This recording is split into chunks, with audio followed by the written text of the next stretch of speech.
வணக்கம். இன்னைக்கு நாம ஓஷோவோட தம்ம பதம் சொற்பொழிவு தொடர்லிருந்து ஒரு ஆழமான அலசலுக்குள்ள போக போறோம். ஆமா, இது அவரோட 40வது ஆடியோ. இதுல ரொம்ப அடிப்படையான சில கேள்விகளுக்கு ஓஷோ பதில் சொல்றாரு. சரிதான்.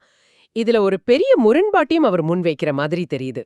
அதாவது ஆன்மீகமா எல்லாத்தையும் அடையணும்னா நீங்க உங்ககிட்ட இருக்கிறதா நினைக்கிற எல்லாத்தையும் இழக்க தயாரா இருக்கணும். அதேதான்.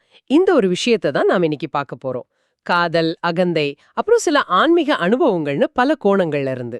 இதுல சுவாரஸ்யம் என்னன்னா, இதெல்லாம் தத்துவமா இல்லாம ஒரு கேட்பவர் கேட்ட நேரடியான கேள்விகளுக்கு பதிலா வருது.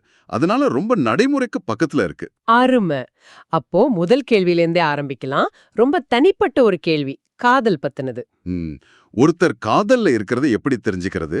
அத ஒரு குரு எப்படி ஏத்துப்பாரு? இதுதான் கேள்வி. இதுக்கு ஓஷோ சொல்ற பதில் ரொம்ப கவித்துவமா இருக்கு. அவர் சொல்றாரு, உண்மையான அன்பு இருந்தா அதை மறைக்கவே முடியாது. அது இல்லைன்னா அதை உருவாக்கவும் முடியாது. அதாவது அது ஒரு நாடகம் இல்ல, இருந்தா அது தானா தன்னை வெளிப்படுத்தும். கரெக்ட். இதுக்கு அவர் ஒரு சூரியன் உதாரணம் சொல்றாரு. ஆமா, அது ரொம்ப அருமையா இருந்துச்சு. சூரியன் உதிச்சதுக்கு அப்புறம் அதுக்கு விளம்பரம் தேவையில்ல. அதோட வெளிச்சமே அதுக்கு சாட்சி. அன்பும் அப்படித்தான். அப்போ ஒருத்தர் நான் காதல்ல இருக்கேனா அப்படின்னு சந்தேகப்பட்டாலே அவர் காதல்ல இல்லைன்னு அர்த்தம். அந்த சந்தேகமே அது இல்லைங்கிறதுக்கான ஆதாரம்னு ஓஷோ சொல்றாரு. அவர் இன்னும் ஒரு படி மேல போய் அன்போல உண்மையான அடையாளத்தை சொல்றாரு இல்லையா? ஆமா, உங்களுக்கு யார் மேல அன்பு வருதோ அவங்க கிட்ட உங்களுக்கு கடவுள் தெரிய ஆரம்பிப்பார். கடவுளா?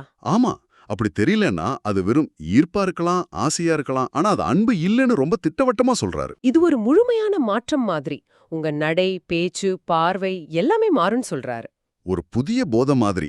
ஆனா இதுல சாதாரண அன்பை தாண்டி குரு மேல வர்ற அன்பை பத்தியும் பேசுறாரு. அதுதான் ரொம்ப ஆழமானது. ஆமா, அந்த அன்பு ஒரு மரணத்துக்கான அழைப்புன்னு சொல்றாரு.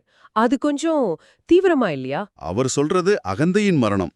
அதாவது அந்த நான்கிற உணர்வோட மரணம். ஓ, இந்த மரணத்துக்கு பிறகு மறுபிறவி இல்லைங்கிறார்.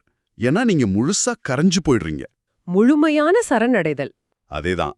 உங்களோட பழைய அடையாளம், உங்க பெருமை, உங்க விருப்பு வெறுப்பு எல்லாமே அந்த அன்புல கரைஞ்சிரும். இதுதான் குரு சிஷ்யன் உறவோட ஆன்மீக பரிமாணம். இந்த அகந்தையின் மரணம்ங்கிற யோசனை ரொம்ப சக்தி வாய்ந்தது. ஆனா இது ஒரு கேள்வியை எழுப்புது. என்ன கேள்வி? நாம சாகடிக்க வேண்டிய அந்த அகந்தைனா என்ன? அதை எப்படி அடையாளம் காண்றது? இதுக்கு ஓஷோ சொல்ற பதில் உண்மையிலே அதிர்ச்சியா இருந்துச்சு. ஆமா, அதுக்கு அவர் சொல்ற பதில் ரொம்ப ஆணித்தரமானது. அவர் என்ன சொல்றாரு?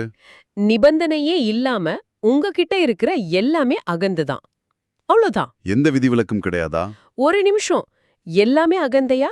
நான் பண்ற பிரார்த்தனை, என்னோட பணிவு, தியாகம், அன்பு இதுவும் அகந்தைதானா? இதுதான் ஓஷோவோட நுட்பமான அணுகுமுறை. நம்ம மனசோட தந்திரத்தை அவர் தோலுரிச்சு காட்டுறார். எப்படின்னு கொஞ்சம் விளக்க முடியுமா?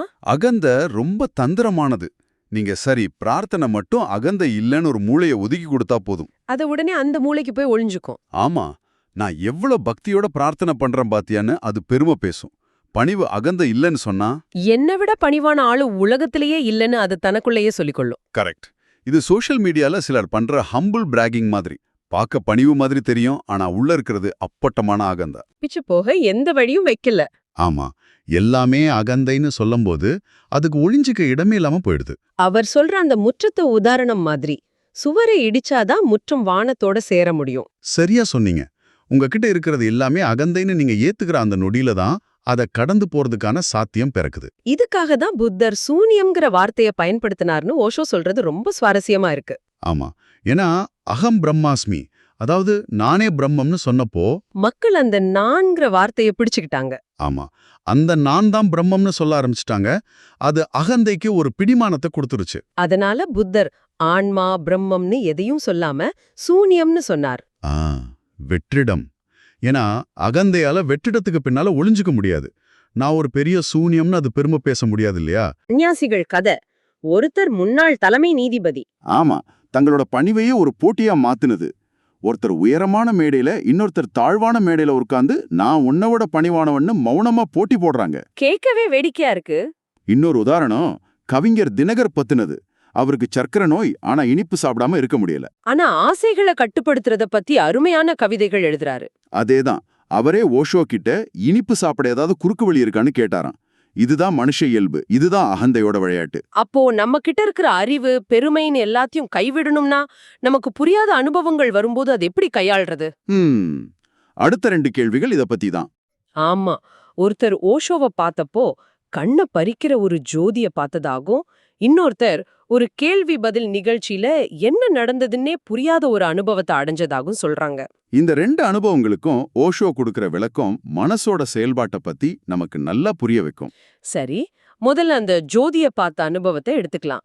இத கேட்டதும் நம்ம மனசு என்ன சொல்லும்?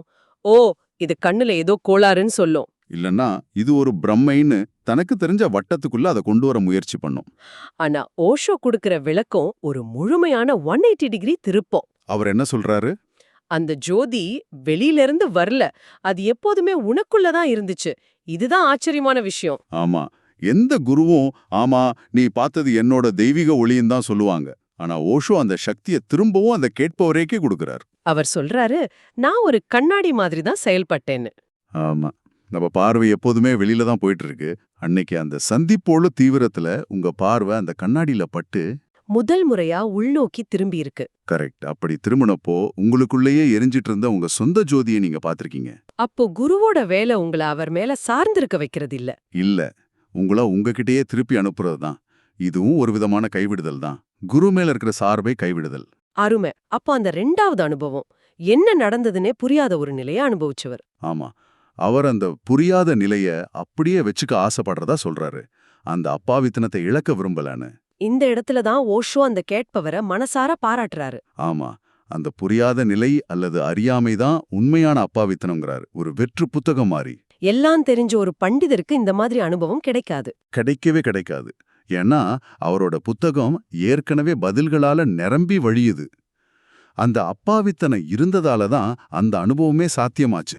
ஆனா இதுல ஒரு ஆபத்து இருக்குன்னு எச்சரிக்கிறாரு இல்லையா?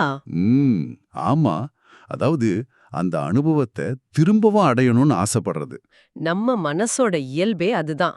ஒரு நல்ல விஷயம் நடந்தா நேத்து நடந்தது இன்னைக்கும் நடக்கணும்னு அது எதிர்பார்க்க ஆரம்பிக்கும். அந்த எதிர்பார்ப்பே அடுத்த அனுபவத்துக்கு பெரிய தடையா மாறிடும்.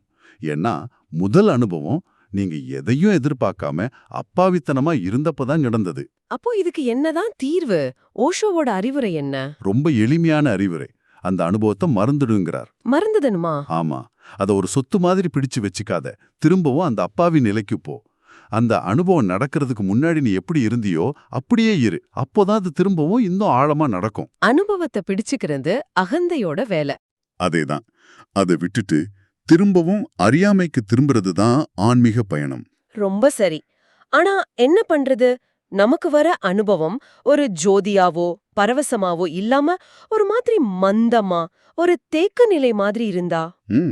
கடைசியில் கேள்வி தியானம் பண்ற ஒருத்தர்கிட்ட இருந்து வருது. ஆமா, அவர் தியானத்துல ஒருவித ஜடத்தன்மை வரதாவும் முழு விழைப்பும் இல்ல, அதே சமயம் எண்ணங்களும் பெருசா தொந்தரவு பண்ணலன்னு சொல்றாரு.